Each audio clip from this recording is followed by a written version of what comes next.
with Steve Flink of TennisChannel.com. Incredibly surprising Wimbledon. We never saw so many retirements, so many seats going out so early. I mean, do you remember anything like that?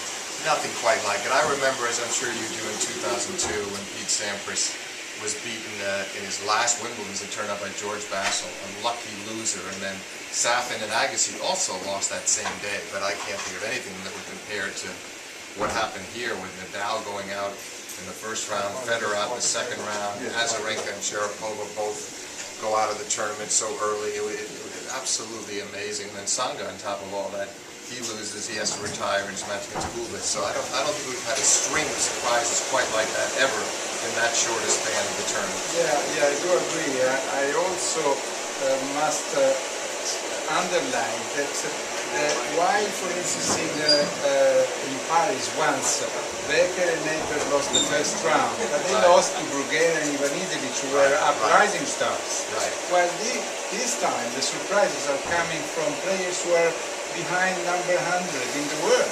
Absolutely. I mean, to think that Federer loses to Saghaski, who's 116 in the world. Yeah. And you don't think it's possible. And Nadal lost to somebody who is 135.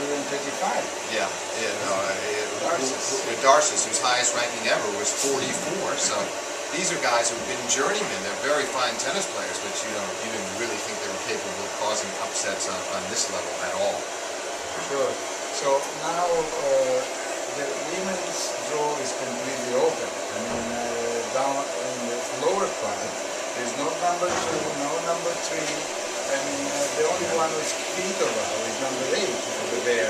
But she won here a couple of years ago, so that does give her some confidence that she's won Wimbledon and beat Sharapova in the finals, and maybe that can spur her on. But I wouldn't be surprised if someone like Sloane Stephens, we might have a real shock finalist up there against Serena, but I still make Serena the overwhelming favorite to win the title. Serena can win this tournament playing with the left hand? Probably, very likely.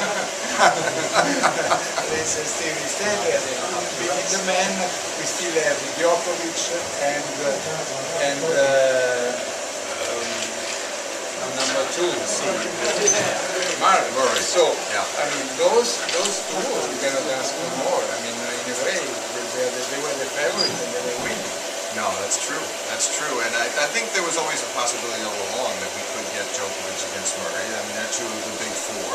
Djokovic has won this tournament before. Murray's in the final a year ago, so that wouldn't be that surprising. I think it would be the best ending, frankly, for the tournament, because Djokovic either regains the title and sort of cements his status as the best player in the world with his second major of the season, or Murray backs up what he did last summer by winning the Olympic Games over Djokovic and Federer, and then winning the U.S. Open over Djokovic. So this is a big opportunity for Andy Murray, whose draw has opened up big time.